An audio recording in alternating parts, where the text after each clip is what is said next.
just around the corner, so it's only fitting that we have the one and only Chef MDP in the kitchen, whipping up some ghoulish garlic lover recipes because we have to scare away the vampires, right, Maddie? We do. We got to scare away the vampires. We don't want them around. So are you... Sucking our blood. Sucking our blood. We have nice blood. Are you a garlic lover? I am. You know what? Garlic for me is just something... It's so, you know, universal. You can put it in everything. Garlic is life. It's life. We could maybe make T-shirts and, you know, sell them for charity or something. Yeah. Yeah. It's great. You know what I mean? It's such an element that you should have in, you know, your pantry or fridge at all times. And there's so many different variations of garlic that I'll walk you through a couple here. Yeah. It's great. What is the recipe that we are going to make right now? Yeah, so we're doing this is our ghoulish garlic setup, and it is obviously for Halloween. Yes, very ghoulishy. So we've got a little green in there we'll talk to, but this is a roasted, it is a creamy roasted garlic spinach orzo dish. Ooh. Orzo, do you know it? I know it's a orzo. Fun word. Yes, I do know orzo. Do not I cook ouzo, with it often? Not the shot ouzo. Not to be confused with another good friend of mine, ouzo. Yeah. Orzo. So orzo is a pasta. It is a very short grain Italian pasta. Yeah. So we've got this beautiful looks almost like rice. It really does. It's you know, a beautiful little short grain. It looks like rice. It could be, you know, substituted for couscous. It could be substituted for rice dishes. Orzo is such an important dish. It's very universal. Put it in your pantry and away you go. It sucks up everything. If somebody is sometimes confused with orzo, think about arborio rice. Yes. Very similar. You could swap them. Arborio rice we know because of risotto. And everybody that makes risotto at home is fancy, and that takes a long time. It's very fancy. And the rule number one with risotto is you have to stand for 45 minutes and continually stir. Don't go anywhere. Don't go anywhere. Don't even take your eye on it. Don't breathe on it. Don't touch that dial. Don't roll your eyes. Don't roll your eyes. Don't have a sip of wine. You can't have fun. Risotto is a no fun party dish. This dish that we're doing, Trace, is all fun. This is our garlicly ghoul, you know, garlic dish where, again, creamy, roasted garlic being the show and the star. But this is an easy one-pan, one-pot dish. So how do we get started on this dish? Let's rock and roll. So please step in if you choose to. You can boss me around Thank you very much. So we're just going to go in a tablespoon or two of good oil. So we've got our oil in here. Let's just turn that up just a wee bit. Butter, unsalted butter. There's a little spoon if you need to. And another one here. Nice thing we set it up. A little splash. Little splash. So we're just going to bring that together. Next is our onion. So we're going to throw a white onion. You can use a half onion, full onion. I've used a small full onion in here.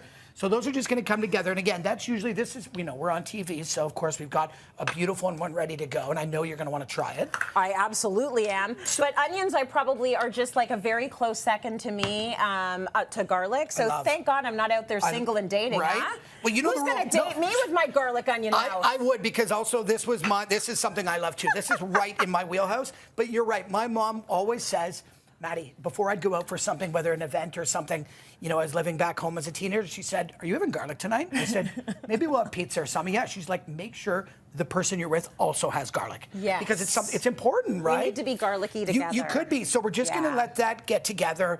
Again, we're sauteing that down. If we're doing this in the kitchen, in your kitchen as well, 2 to 3 minutes, you're sauteing. You don't necessarily have to brown. Oregano. I like this. We're going Italian. Again, optional. Some people do not like. I'm going to get you to throw a little stir on there for me. The star of the show, garlic. A few different ways you can do garlic. We have our Ontario garlic here on your right.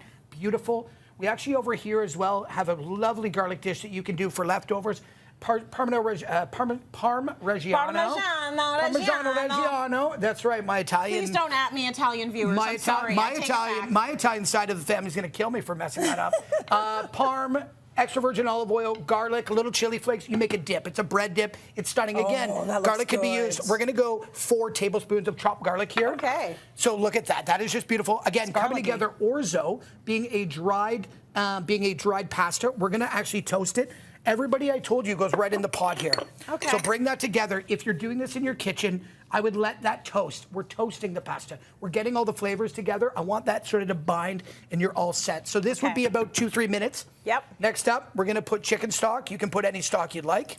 I like, vegetable stock. I was a wild person there. Please do a little stir. Vegetable stock. You could use chicken. Heavy cream. So we're going to do a full case. We're going to do a full case of cream, please. I've got the yip talks here going on. This is fun. First time on TV. Hi, Chef Matt Dean Pettit. Nice to meet you at home. Yes. Thank you very much. Yes. Hi, welcome Cityline family.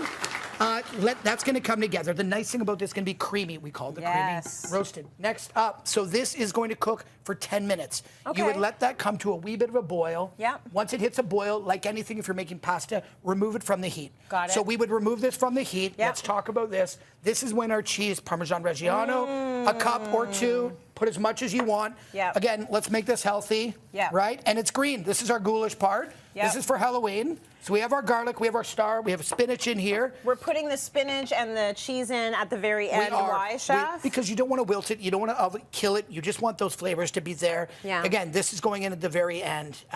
Salt, pepper to taste. Yeah. I would put, you can cover that, you can let that sit. Give me that spoon if you don't mind, please. Go for Thank you, sous chef. And I'm just going to let that sort of come together, right? Well, you can still, look at, Beautiful. I look at food now, and I know that the chefs are like, it's not perfect, don't touch it. But that's like $500 at the grocery 100% store. it is. So we're going to cook that during the commercial break. We are. And you have this already done, which looks amazing. We've got in live time, if we were cooking, this would be, again, 10 minutes, maybe another 10 minutes, covered, set. It's just going to start to thicken up. Yeah. This is all in one pan. You're ready to go. Here's our finished dish. This is beautiful. You've got the creaminess. You've got the garlic. You've got everything here. This is essentially like, let's just jump in. Okay, let's